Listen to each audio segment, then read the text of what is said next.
guys, it's time to eat pinya.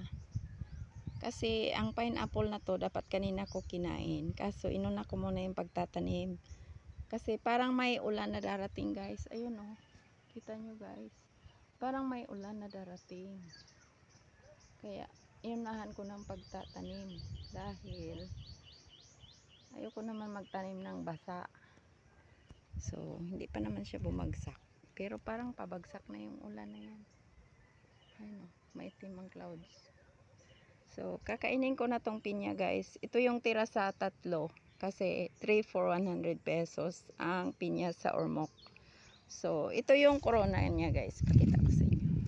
So, ang variety nito ay Guencodelia. Yan. Yan.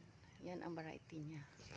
Yung sal naman, yung Hawaiian. Yung Sabino A. Larrazabal na variety. Wala. Hindi ako bumili guys kasi mahal yun. 50 pesos ang isa. Pero mabango din yun at saka matamis. Ito matamis, matubig. Tsaka masarap naman siya. Kaya lang, ang amoy niya, mas mabango yung sal na variety. Pero okay na to guys. At least matubig naman siya. Hindi kagaya ng ibang pinya na ano lang, parang fiber.